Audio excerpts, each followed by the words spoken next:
The problem really is finding enough organs for all the people that are desperately in need of transplants, and we are very short of organ donors. There are just not enough organs to go around. That is the rate-limiting step. Well, he's dying. I think he's just dying a little bit more every day.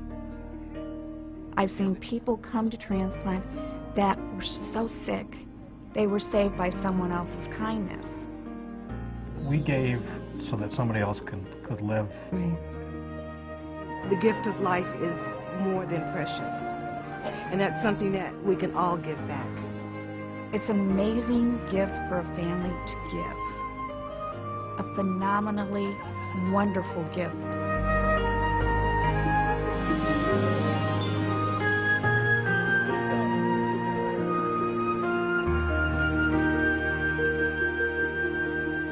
Brian Hinesley, a 42-year-old fireman, is one of more than 81,000 people on the waiting list for an organ transplant.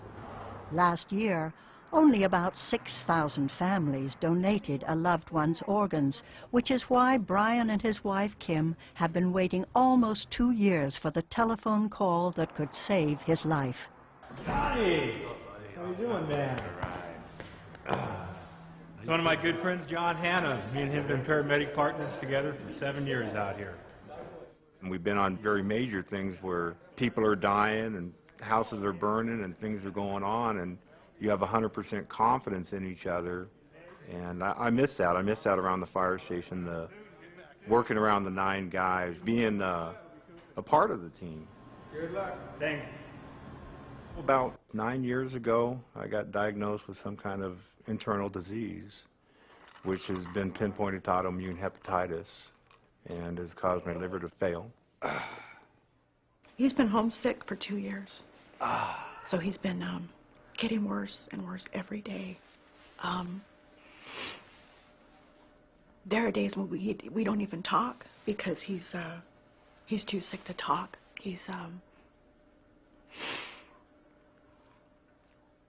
We never thought it would be like this long of a wait, this sick that you have to be at death's door. When somebody needs a liver transplant, they need one because their liver has failed. And what happens when the liver fails is that there are a whole bunch of systems that fall apart. And when the liver fails, the kidneys fail very soon thereafter. And liver failure can also result in heart damage, can result in serious neurological impairment. And by and large, a successful transplant will right it all. My daughter, she's only 3 years old. I get to spend very little good quality time with her. Where's my kiss? Where's my hug? She doesn't understand why Dad lays on the couch all the time. Hopefully, as an end result of this, of a liver transplant, I'll be up and running 100%, and she'll get to know what a real dad's like. Come here.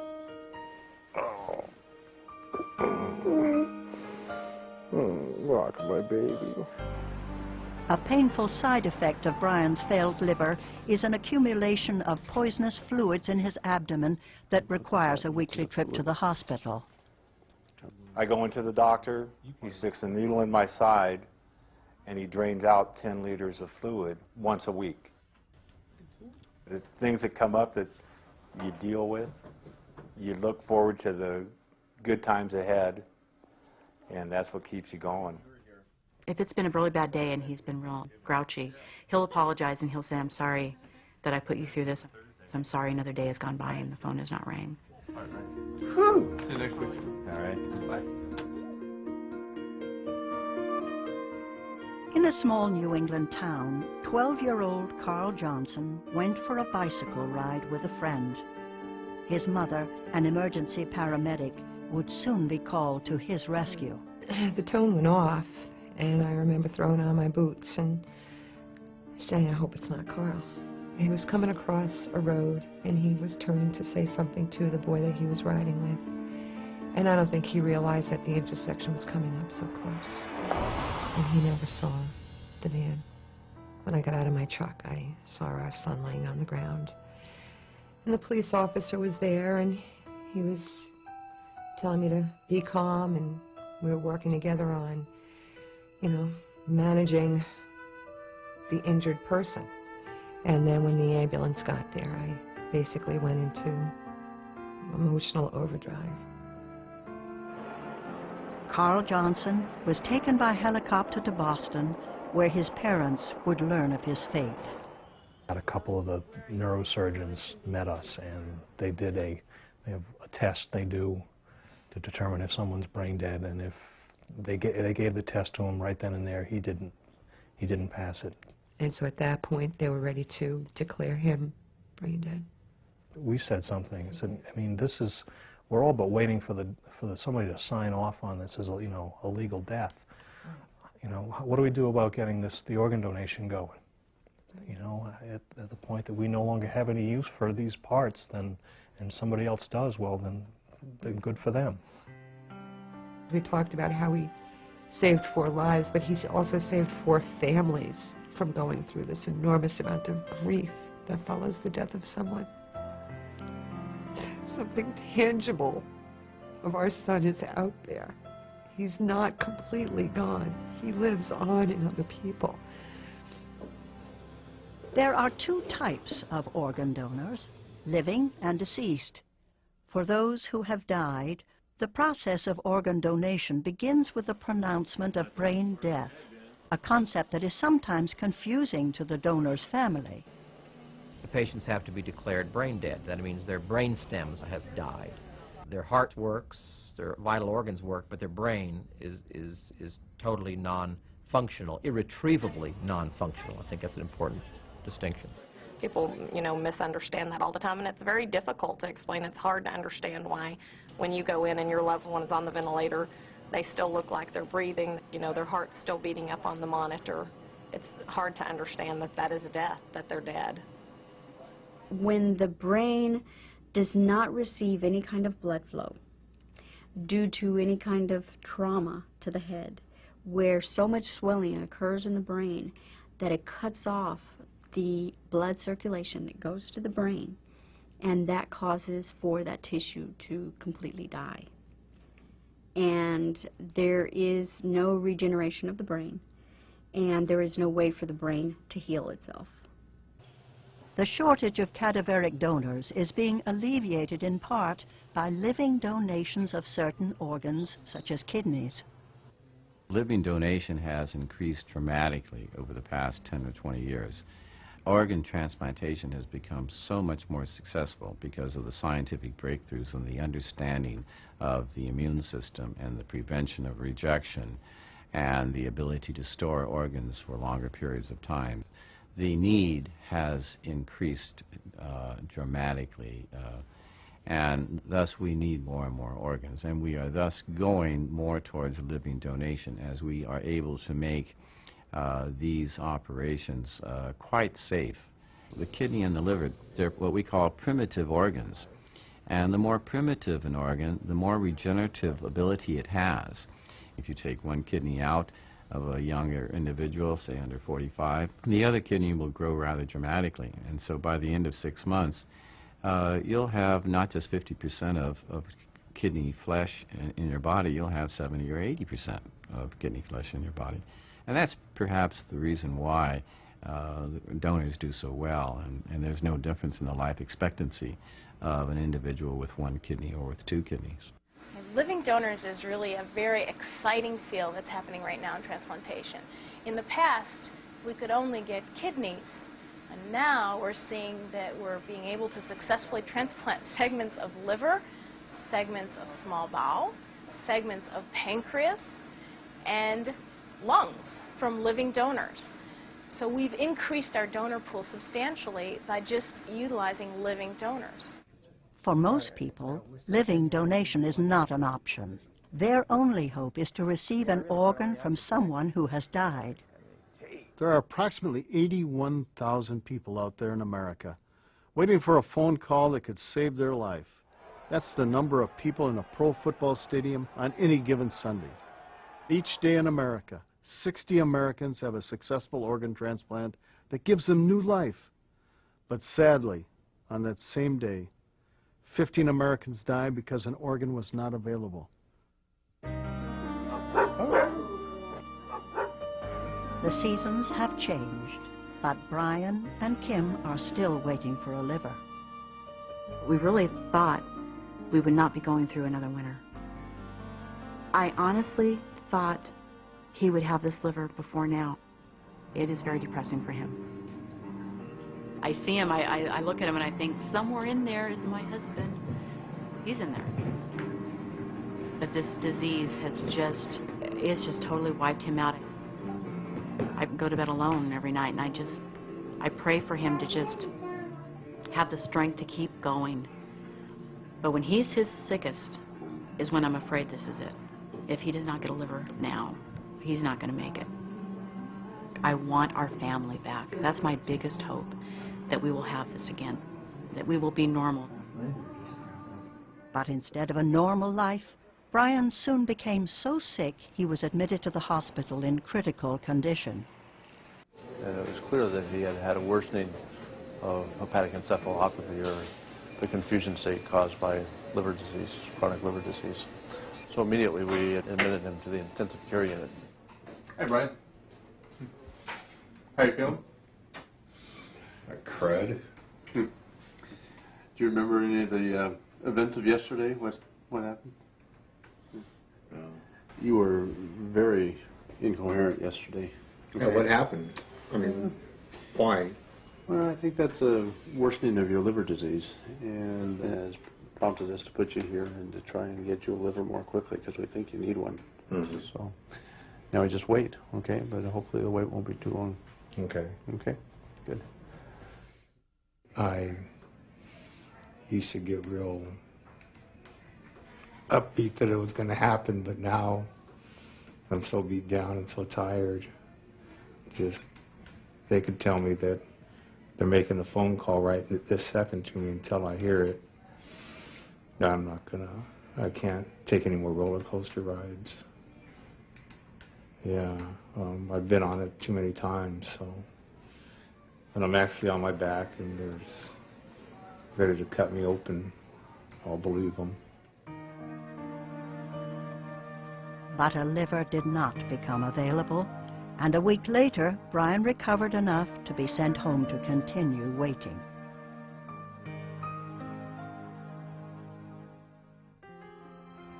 At Parkland Memorial Hospital in Dallas, a man named Johnny Smith was rushed to the emergency room with severe head trauma. He had been repairing a tractor-trailer on the highway when a pickup truck crashed into him. And he loved the job he was doing, that he got killed doing. He loved the feeling that it made him feel when he rescued somebody. When brain death appeared to be imminent for Johnny, the family requested organ donation. I recently lost my brother, and I wish there had been a liver that he could have received. He would still be here with us, maybe. It just happened too fast. The day my brother passed away, myself and my husband and my daughter sat down and we talked about this very thing, what he wanted and what my daughter wanted. And I talked to my mom about it also. I've had families tell me over and over, I don't think I could have made this decision at the time of his death, except for I knew that he wanted to donate. And so his wife already knew that he wanted to be a donor. He had talked to her about that. I went up to the ER at Parkland, which was where he was, and just looked through the chart to make sure that medically there would be no reason why he could not donate. Pretty quickly thereafter, they transferred him up to the ICU, and the neurologist came back and pronounced him brain dead. The physician went out, spoke with the family, told them that he was indeed brain dead and that there was no chance of recovery. Just passed away. When brain death is pronounced, the process of recovering the organs begins with the consent of the family. Family Services Coordinator Laura Rodriguez guides the family through the procedure. We do a full evaluation to see exactly what organs can be transplanted before we even go to the operating room. But when we talk about organs, it would be both lungs, it would be the heart, both kidneys, liver, pancreas, sometimes intestines. By you signing this form, it gives us the opportunity to do the evaluation. Donor families are not charged for any of the medical procedures involved in organ donation. All of the costs for donation, for the evaluation of the organs, for the surgical recovery, for the placement and transportation of the organs to their intended recipients are paid for by the organ bank. Throughout the evening, Johnny's organs are kept viable while tests are run to determine their suitability for transplantation. If we have, a really good reason to suspect that they're damaged, we'll go down to CT and do an abdominal CT. A cardiologist evaluates the heart with an echocardiogram. Overall, his heart function looks pretty good. He's got probably what looks like a relatively normal heart. Then the search begins for recipients for Johnny Smith's organs. How are you tonight? Good. Hey, I was wondering if you could input a donor for me and run a list? The United Network for Organ Sharing oversees organ procurement and allocation under contract with the federal government's Department of Health and Human Services. They work with local organ procurement organizations, or OPOs. I need heart, liver, and a small KP list. Give me about 5 minutes to go in there and do it. Okay. UNOS is the hub where critical connections are made, routing a very limited supply of organs to patients with the most urgent need. Can you tell me how long it would take to drive a kidney from Chicago to Milwaukee versus flying it? Many people think that the way the waiting list works is that once a person is on the list, that they just simply stay on the list until time has passed and they move up to the top of the list and receive an organ. But it does not work that way. It's a very dynamic and fluid situation in which each person is evaluated based on medical criteria, matched with information that's placed in the computer about each organ donor. Each of the OPOs will allocate the organs within their geographic area. So the distribution is first to the local area, and then secondly to a larger region, and then lastly to the rest of the country. The heart and lungs can be preserved for only 4 to 6 hours outside the body, which limits their transportation distance. The liver and kidneys tolerate preservation longer, so they can be transported much farther. No, this is a points case coming out of Alabama. The allocation system is something that is a very sensitive issue. We want to try to save as many lives as possible, but we also have to do it in a way that's fair.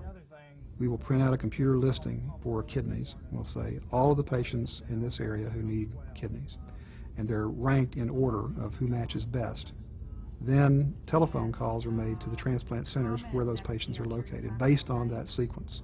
And so the list itself is simply a tool that's being used to place the organ. The final decision has to be made by the doctors. The doctors of those potential recipients highest on the list are offered the organs first. Hey, I've got a liver offer for you. It's O positive, 45-year-old male, 6 foot, 251 pounds.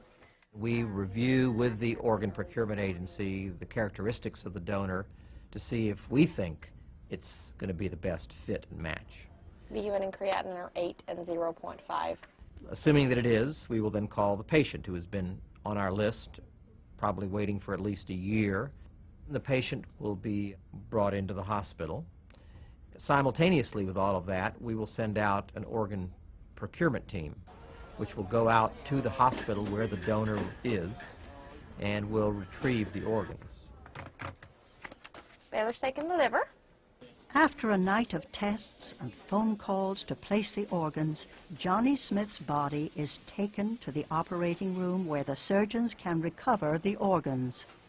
The timing of each organ removal is carefully coordinated between the operating room and the hospitals where the recipients are waiting.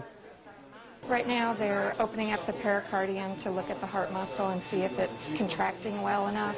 And if they say it looks good, then we'll make a call back to the heart transplant hospital so they can start getting the recipient asleep and ready for the heart transplant.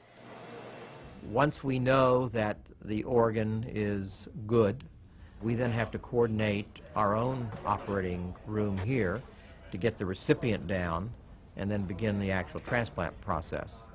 Yes, you are ready. Okay, great. Thank you. we are ready to cross-clamp. So right now they have stopped the heart, and we've started flushing the preservation solution through all of the organs. So from this point, it's a matter of a certain number of hours before they need to get the organs transplanted. What we had come in to recover for transplant, the heart, the liver, and the kidneys all seem to be transplantable. With most donors, the heart and lungs are removed first, then the liver and kidneys and other organs, and finally, the tissues. For us, it's almost surreal in that we're able to take the heart from one person and make it stop beating, preserve it by making it cold, and then put it in another person and wake it up and make it start beating when we put the warm blood in it.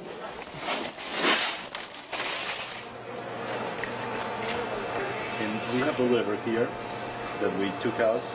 This recipient happens to be one that was on renal failure with severe liver failure, and this would be a life-saving organ for him. Thanks.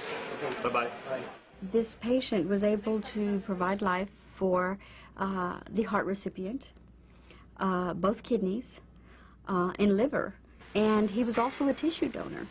But as far as organ donation, there's 4 people's lives that were saved because of one person's decision. Dee Schweder, a 47-year-old mother of 4, suffered from heart disease and had been on the transplant waiting list for 2 years. She got the phone call that would change her life, but the timing couldn't have been worse. It came just weeks after her husband died of a sudden heart attack. Got the call at about 8:45, and they gave me till 9:30 to make the decision. My initial reaction in taking the transplant was not to take it because I didn't want to put my kids through any more trauma right now. And it was really scary. You know, I don't have a choice. I was either going to do this or I was going to die. Dee's new heart was donated by a family that lost a 26-year-old mother of 4 in a tragic accident. The number of heart transplants done in this country has plateaued over the last few years, and demand is ever increasing, so that gap is growing. So there is a real shortage in terms of supply and demand. Here, there, right here. One of the remarkable things about transplantation is the fact that someone's life is extended or saved through the tragedy of somebody else. We have a rat. Death is something that faces every one of us, and I think it's a wonderful thing that somebody who has died has this opportunity of doing in their act of death something kind, something generous to someone else. This is the aorta now. We're now reperfusing the heart.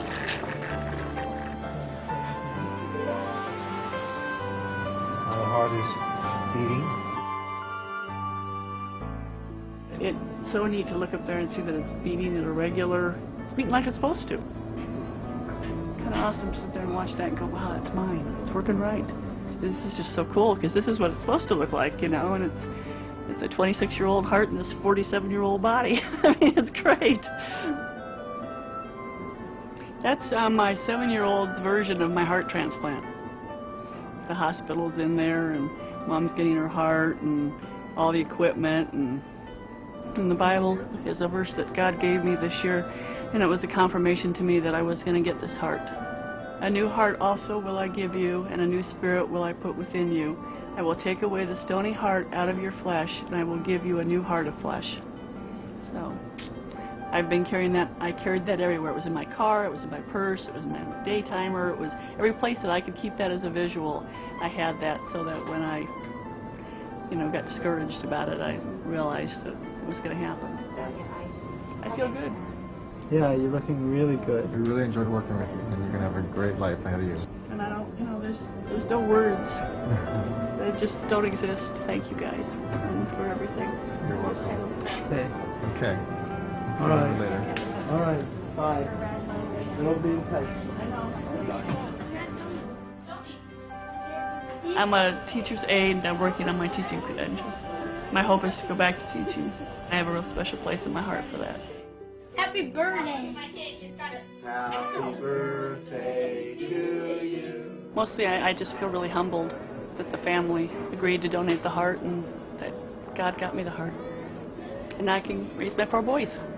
Kick out a new life. Birthday to you.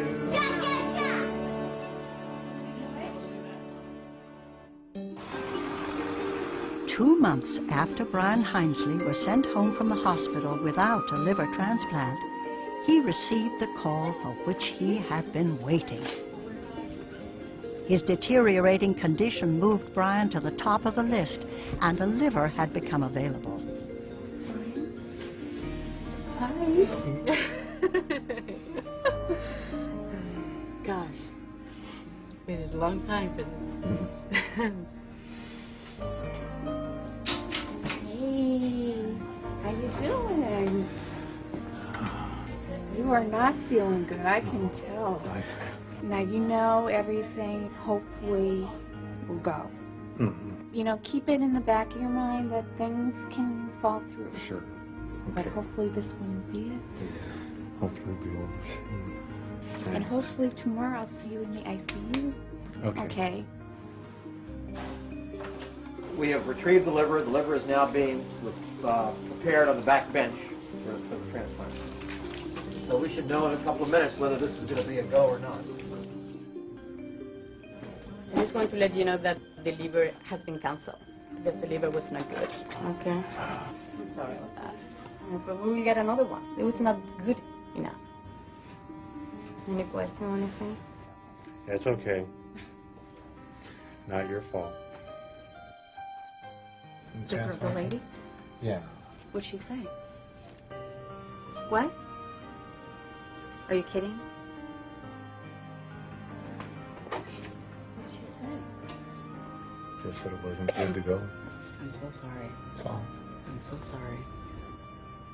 Everything can look really nice on paper, but they can go up and look at the liver and it can be a bad liver. He's been waiting a very, very long time. Right now, unfortunately, the wait for people with his blood type is so long because there aren't enough organ donors.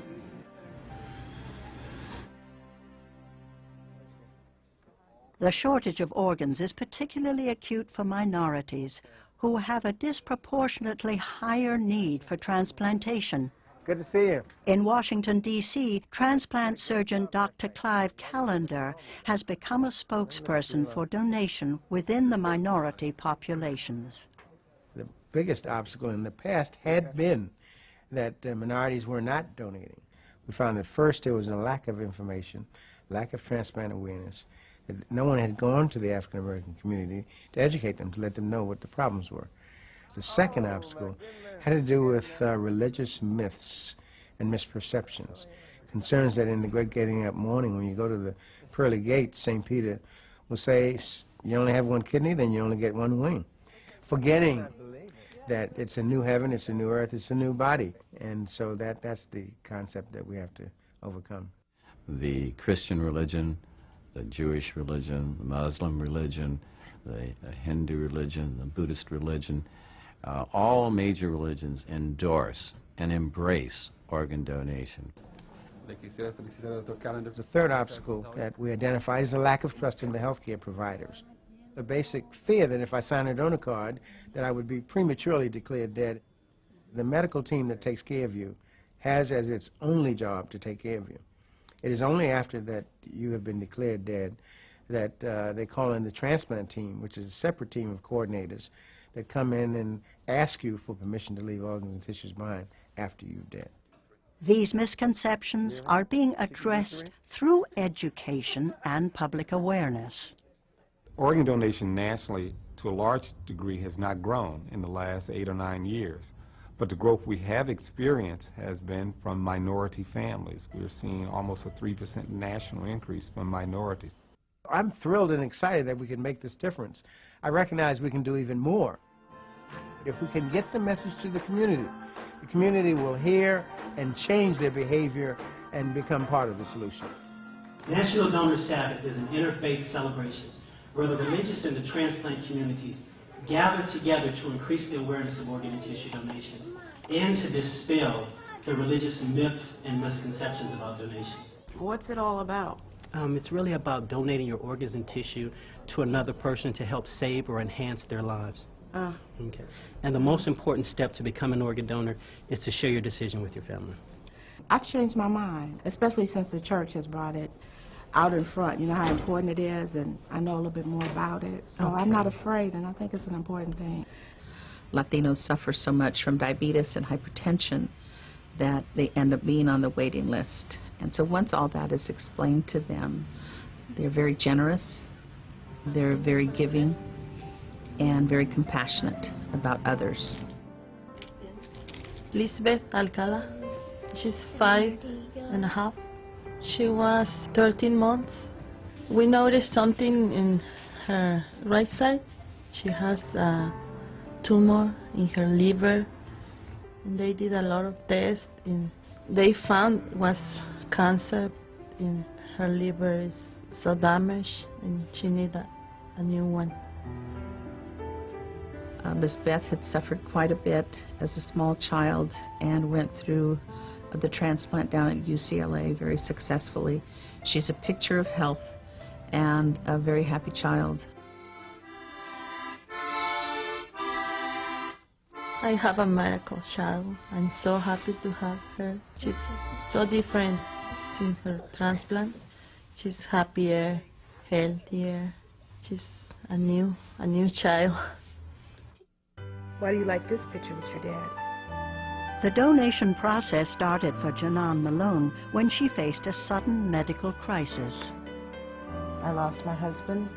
We had been married for 3 years and 9 months. I heard this thump on the floor, and I rushed in the room, and my husband was lying on the floor. So I immediately called 911, and they responded. They responded as if they were on the corner waiting for my call. I sort of like this picture too. He died of a brain aneurysm.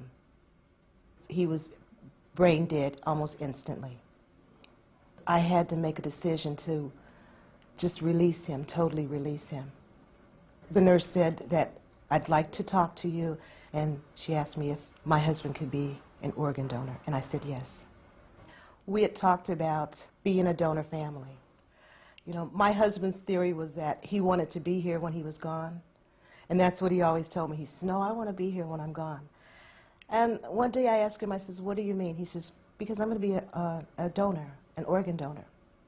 And I thought about what he was saying, and it made a lot of sense.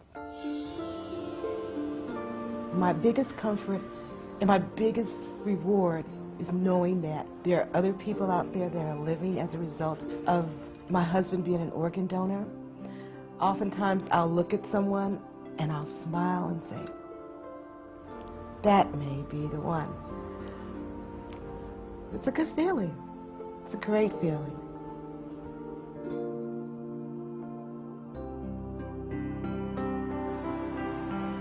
Eight days after Brian's second unsuccessful attempt for a liver match, he got the call for surgery again. This is the third time now that they've called and said they got a liver for me, and this is supposed to happen at 8 o'clock this morning now. I've just been so sick lately, I'm anxiously looking forward to it, knowing that that's a means to the end here. Vital signs look great. We're just about ready to have you doze off for us. We've got a very good organ for him. It's the same blood type. Should be a good match in regards to size. And if if we can take his liver out successfully, which I'm sure we can, and if this liver works, he should do very well. He should completely return back to a normal life. Have a pull sucker ready, please. Not enough liver to sustain somebody 1/2 his size. It's a very good liver. Perfect. The color, the edges, the consistency of the liver. Putting him on bypass now. Here's the liver. You can see how small, shrunken it is. A lot of cirrhosis. You can see the difference very easily between what this normal liver looks like pretty large compared to that small, shrunken, diseased liver. We're going to be reperfusing in about 30 seconds. Okay, suprahepatic is off. See the way the liver's starting to pink up? The liver feels very good. Nice color. See this color, gentlemen? See how it's come back to life? You know what? I don't know what's next. I cannot wait. I'm going to be dating the man I married all over again. I don't even know what he's like, being sick. I mean, I knew him in high school, not sick. But look at this. We've been married the whole time, and he's been off work all this time. So. Hi there. How we doing? Hi. How are you? I'm Kim. Hi, Kim. Yes. How are you? Everything went very, very well. Really? It was about this big, and a normal liver is about that big. So it's probably half the size of a normal liver. 3 days after his transplant surgery, Brian shows dramatic improvement. You look good. You look so good. You're so clear. Eyes are clear. Your eyes are clear. I feel like a new person. I have no headache. I used to have a headache every single day. I used to be confused every single day. And I wake up every morning with a smile on my face. And even though there's pain right now from, you know, being post-op 3 days, I feel wonderful. Here, come touch my hand. Oh, you feel good. Big hug. Love you. Say bye, Daddy. Bye, honey. I'll see you pretty soon. Right then you say it's all worth it. My wife, my family, the smile I can bring to them. Oh, boy. This is going to be good. To have to wait 22 months is a very difficult thing, and we lose a lot of patients because we just don't get enough organs, and that's exactly what the situation is all about. I mean, it's a tragedy that he had to wait almost 2 years, and you know, and almost had to end up, you know, being on life support before we could get an organ for him. That's the tragedy. His cloud had a silver lining, but there are a lot of folks' clouds that don't have any silver linings. Carmen was 28 years old when she passed away. She was diagnosed at 2 with cystic fibrosis, and she had it from birth. And we ultimately knew somewhere along the way that she probably would need a lung transplant. When she was put on the transplant list, she was told that she would only have to wait about a year at that point in time. Well, it got to be 2 years, and we still didn't have any lungs. She got ill. We remained in the hospital for almost 8 weeks, waiting for her to receive a transplant, but no donor was available. And we just, she ran out of time. Waiting for an organ is probably one of the hardest things that I've had to experience with my daughter. Every day was just a wait. Carmen would sit there and say, well, another day, we'll see what comes tomorrow, and see where the lungs are tomorrow. She had the tubes in her throat. She couldn't speak, but she spelled out on a little board. She said, she looked around, she said, all this and still no lungs. It's hard to see someone you love suffering, and it's hard to wonder if there's something available and no one's donating, and you wish that you could make a difference, and you know at that point in time there's really not much you can do. I don't think it takes long for you to decide to want to be a donor if you know somebody like Carmen, and if you know that you could help somebody like Carmen. Kenneth Moritsugu, Deputy Surgeon General of the United States, has twice faced the decision to donate organs from his own family. First with his wife Donna, and 4 years later with his daughter Vicky. I was very fortunate because many years ago my wife Donna and I had talked about what we wanted to do when one of us died. And we decided back then that we wanted to be organ and tissue donors when we died, and we told each other that.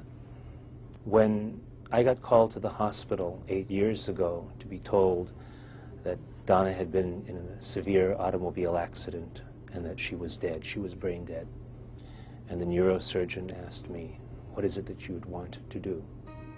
And I could remember our conversation, and even in the depths of my grief, was able to say this is what she wanted, and I had the privilege to carry out her wishes. With regard to Vicky, it's a slightly different story. One night, she crossed the street in the dark on a wet pavement, struck by a car.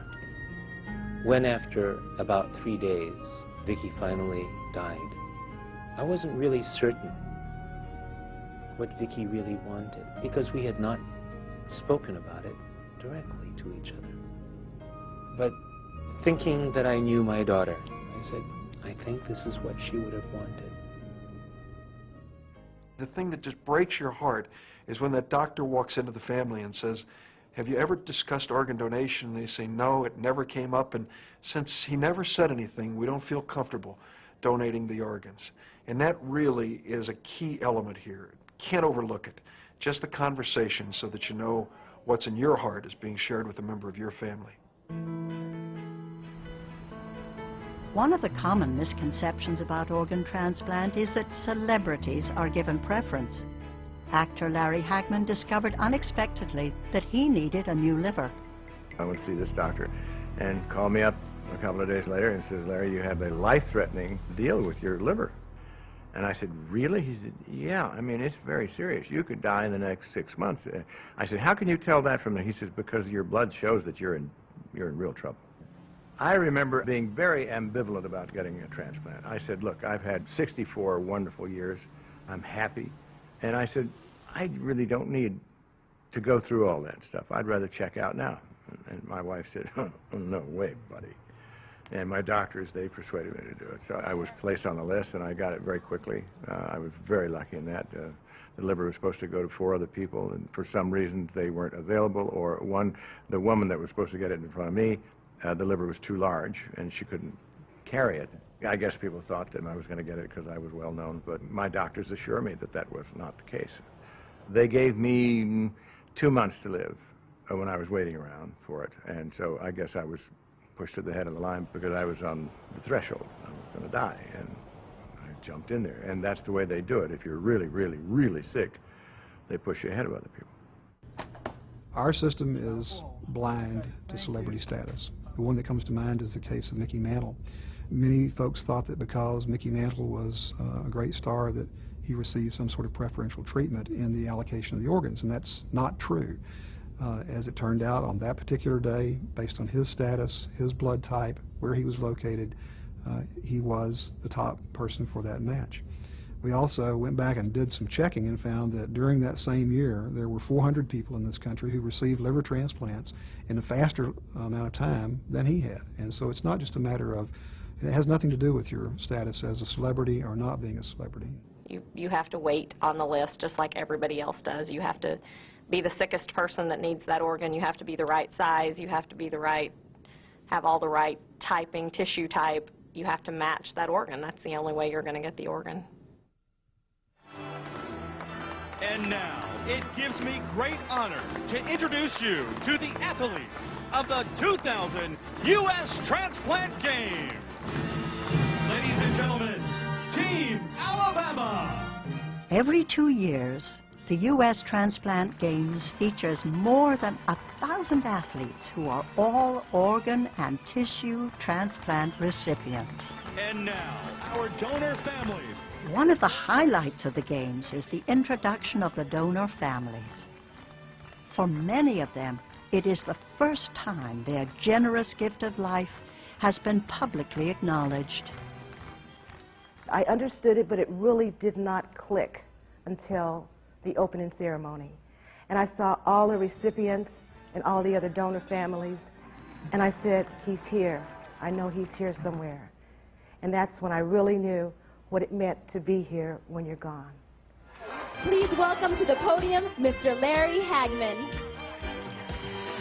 Oh boy, I feel like a rock and roller.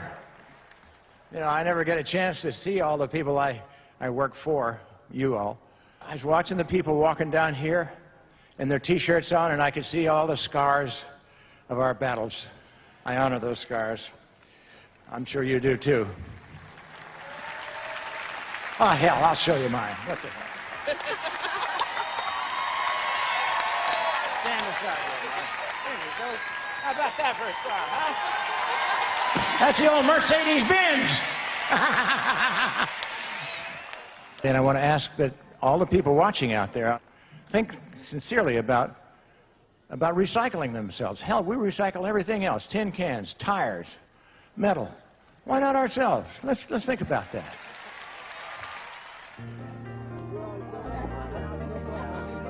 My wife, in August of '97, had a catastrophic stroke.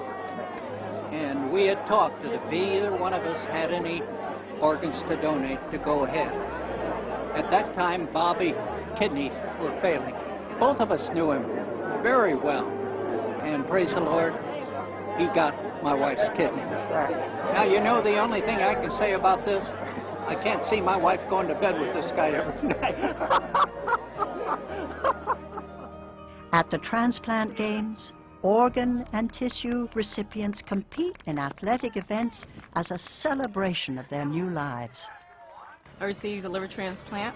I've always been an athlete, and I got sick for about a year prior to my transplant. And I was given 2 weeks to live, and 11 years later, here I am. I think the games is a way to meet people who have something in common with you and to share those experiences and just to realize how precious and beautiful life is and what a miracle you have with transplantation. Our son Mark, this is Mark, was born and he had some complications during birth.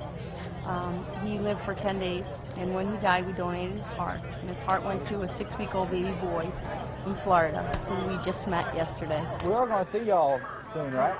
It was divine inspiration that I just thought organ donation. When I said to Mark, if our son's going to die, I want to donate his organs, he said, yeah, right. It was just something that we immediately looked at each other and said, yes, that's the best thing we can do.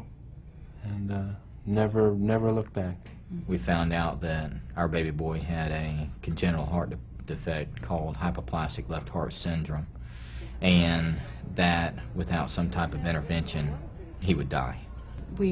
All we could do was rely on our faith and pray, and that happened. We were very fortunate. It really is a miracle for the donor families, too. At a time when something tragic happened to us, it just gave us something to have a little control over. It gave us something to have hope. You know, let something good come from our son's death.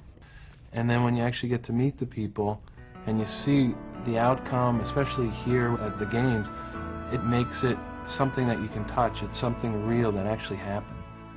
The transplant changed my life dramatically. I had energy. I was able to go out and get a job. I met a wonderful woman. I'm a recipient. I received something. You guys saved my life and other people like me.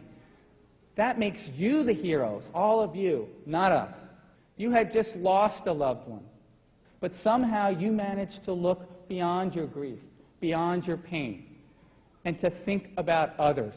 That kindness, that generosity, that strength is awe-inspiring, and I salute you for that.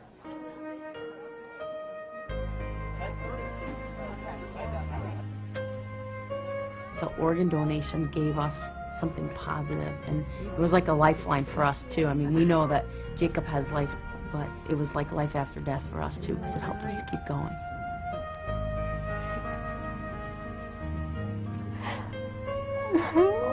Thanks for letting us meet him. We're the appreciative ones.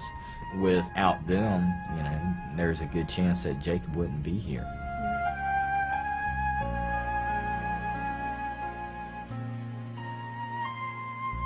It's been wonderful to meet other donor families and to see how really important this is to everybody. I've always viewed quilting as cutting things apart, finding a way to put them back together again to make something that fit. And I view this quilt as the material before, as our family before our son died, and trying to find a way to put the pieces back so they fit.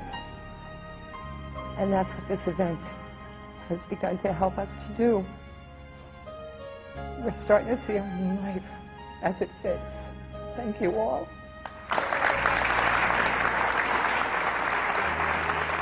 Thank you.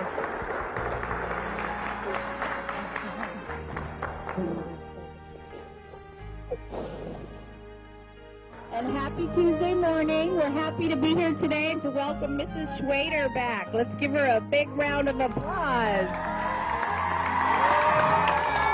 And here she is today, back with a brand new heart and ready to come back to work with all of you kids and all of the staff. Oh, there you go, there you go. When I used to come up these stairs, I used to take like 3 or 4 stairs at a time and stop, hang onto the railing, try to get a deeper breath, and then when I got to the top, I mean, if I wasn't ready to pass out, which I just about was, I'd have to sit for at least 10 minutes. I did those stairs without stopping. It was cool. Wow. Yeah. And I kept saying, yeah, I have a new heart. I can do this. This heart works. I love being back, and I didn't realize how special this was until I wasn't here. Aww. 6 months after his successful liver transplant, Brian and his wife Kim throw a party to celebrate his return to a normal life. 6 months ago, I was looking at maybe not making it, and now it's a whole new life again. I feel like I'm going to live the rest of my life as a healthy person. I had to bypass your name for years ago. How you doing? Very good. Sorry, it took us about a year to get up here. It's just around the corner. Yeah, I know. He's enjoying that life that that donor allowed him to have. And I think we can't ask much more than that. If somebody doesn't donate their organ, I am not here today. If somebody was unselfish enough to donate a loved one who died at a young age to allow me to live and other people, that's what this is all about. It's a miracle. I have my wife now. My daughter has a dad. But I look around at this room right now, and I never knew I had this many friends. This Wednesday or this Thursday is going to be 6 months for my transplant, and I'm going back to work.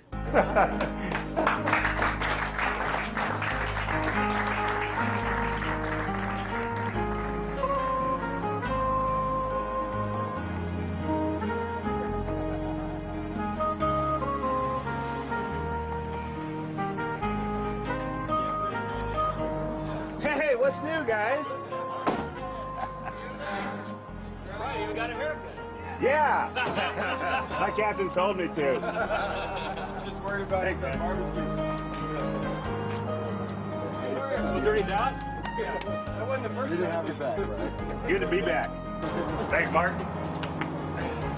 It's a wonderful day, huh? Heck yeah, it's a great day in Candy Country. Oh, yeah. They don't get much better.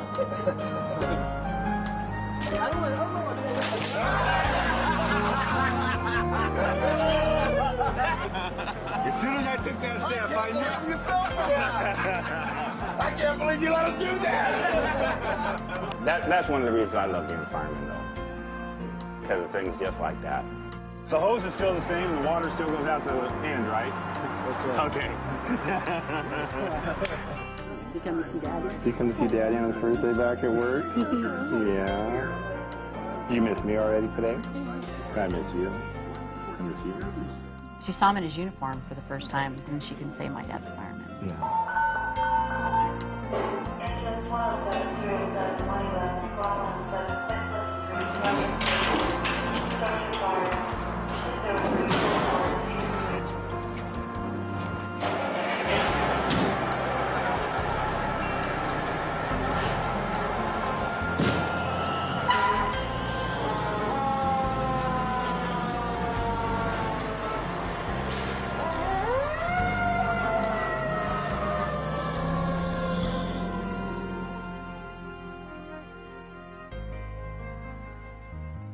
Not everyone will say yes, because it is such a personal decision. But consider it. And if you decide that that is what you want to do, then make sure your next of kin, your loved one, knows that that is what your wishes are. When I have to stand there and disconnect the patient, knowing that they could have saved up to 8 people's lives or more, that is the most frustrating thing about my job. There are no barriers. There's no age limit. There's no color. There's no sex. There's no discrimination when it comes to the gift of life. I sure am grateful to all the donor families out there. Without them, I'm not here today. Even though you don't want to face your own mortality, you still have to talk about it. You still have to decide when there's nothing left you can do for yourself, do you want to do something for someone else?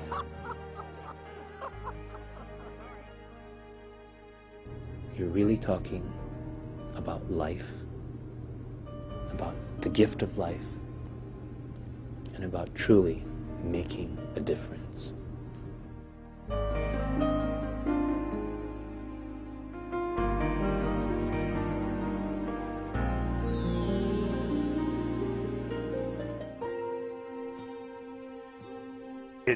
It's scary how good I feel. I feel terrific every single day.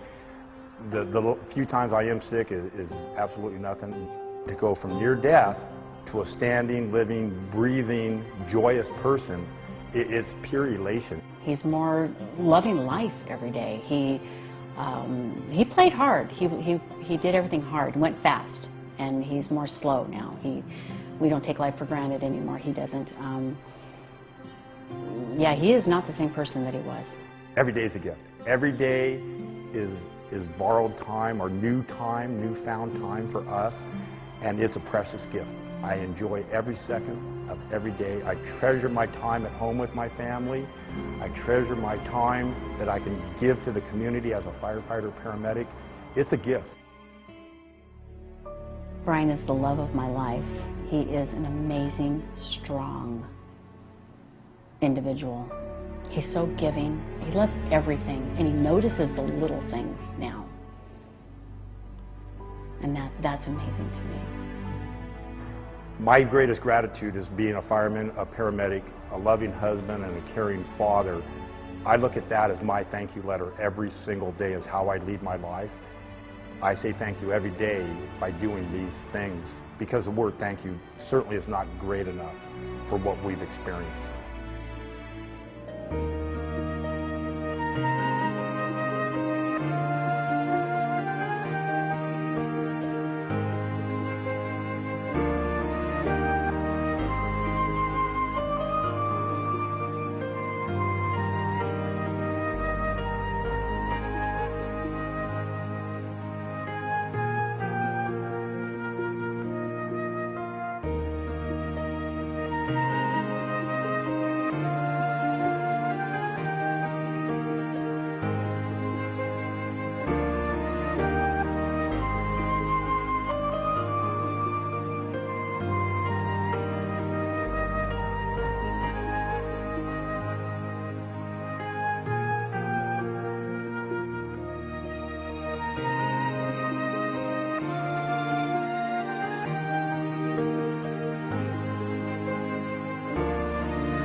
Overdrive. Carl Johnson was taken by helicopter to Boston, where his parents would learn of his fate. A couple of the neurosurgeons met us, and they have a test they do to determine if someone's brain dead, and if they gave the test to him right then and there, he didn't pass it. And so at that point, they were ready to declare him brain dead. We said something. I said, I mean, we're all but waiting for somebody to sign off on this as a legal death. What do we do about getting the organ donation going? At the point that we no longer have any use for these parts, and somebody else does, well, then good for them. We talked about how he saved 4 lives, but he's also saved 4 families from going through this enormous amount of grief that follows the death of someone. Something tangible of our son is out there. He's not completely gone. He lives on in other people. There are 2 types of organ donors, living and deceased. For those who have died, The process of organ donation begins with the pronouncement of brain death, a concept that is sometimes confusing to the donor's family. The patients have to be declared brain dead. That means their brain stems have died. Their heart works, their vital organs work, but their brain is totally non-functional, irretrievably non-functional. I think that's an important distinction. People, misunderstand that all the time, and it's very difficult to explain. It's hard to understand why when you... Things are going on, and you have 100% confidence in each other, and I miss that. I miss that around the fire station, working around the 9 guys, being a part of the team. Good luck. Thanks. About 9 years ago, I got diagnosed with some kind of internal disease, which has been pinpointed to autoimmune hepatitis and has caused my liver to fail. He's been homesick for 2 years. So he's been getting worse and worse every day. There are days when we don't even talk because he's too sick to talk. We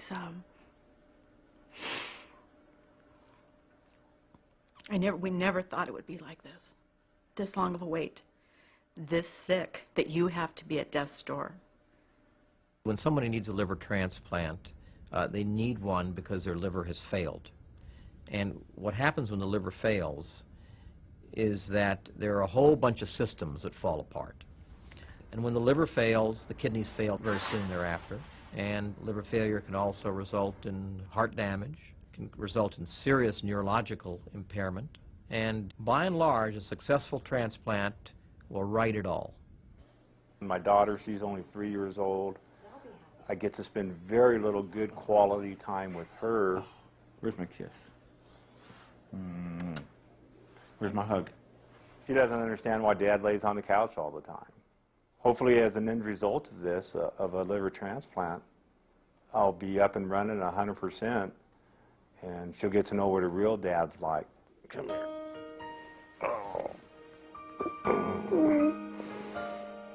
Rock my baby. A painful side effect of Brian's failed liver is an accumulation of poisonous fluids in his abdomen that requires a weekly trip to the hospital. I go into the doctor, he sticks a needle in my side, and he drains out 10 liters of fluid once a week. There's things that come up that you deal with. You look forward to the good times ahead, and that's what keeps you going. If it's been a really bad day and he's been real grouchy, he'll apologize and he'll say, I'm sorry that I put you through this. I'm sorry another day has gone by and the phone has not rang. All right. See you next week. All right. Bye. In a small New England town, 12-year-old Carl Johnson went for a bicycle ride with a friend. His mother, an emergency paramedic, would soon be called to his rescue. The tone went off, and I remember throwing on my boots and saying, I hope it's not Carl.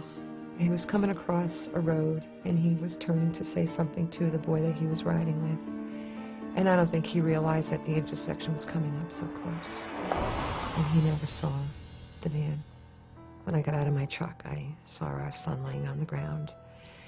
And the police officer was there, and he was telling me to be calm, and we were working together on, managing the injured person. And then when the ambulance got there, I basically went into emotion.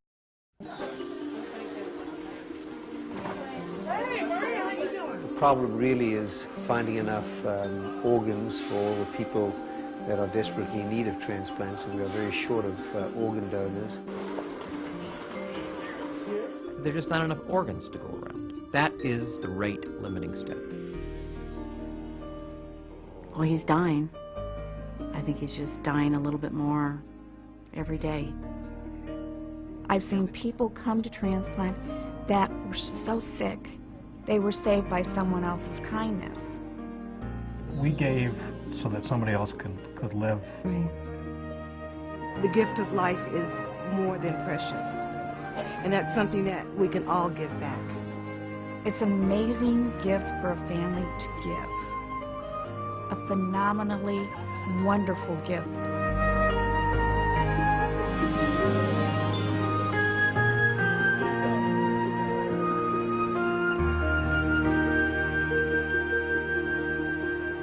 Brian Hinesley, a 42-year-old fireman, is one of more than 81,000 people on the waiting list for an organ transplant. Last year, only about 6,000 families donated a loved one's organs, which is why Brian and his wife Kim have been waiting almost 2 years for the telephone call that could save his life. Johnny! How you doing, man? It's one of my good friends, John Hanna. Me and him have been paramedic partners together for 7 years out here. And we've been on very major things where people are dying and houses are burning. And You go in and your loved one is on the ventilator. They still look like they're breathing. You know, their heart's still beating up on the monitor. It's hard to understand that that is death, that they're dead. When the brain does not receive any kind of blood flow due to any kind of trauma to the head, where so much swelling occurs in the brain that it cuts off the blood circulation that goes to the brain, and that causes for that tissue to completely die. And there is no regeneration of the brain, and there is no way for the brain to heal itself. The shortage of cadaveric donors is being alleviated in part by living donations of certain organs, such as kidneys.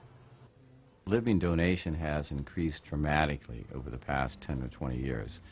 Organ transplantation has become so much more successful because of the scientific breakthroughs and the understanding of the immune system and the prevention of rejection and the ability to store organs for longer periods of time. The need has increased dramatically, and thus we need more and more organs, and we are thus going more towards living donation as we are able to make these operations quite safe. The kidney and the liver, they're what we call primitive organs, and the more primitive an organ, the more regenerative ability it has. If you take one kidney out of a younger individual, say under 45, the other kidney will grow rather dramatically, and so by the end of 6 months you'll have not just 50% of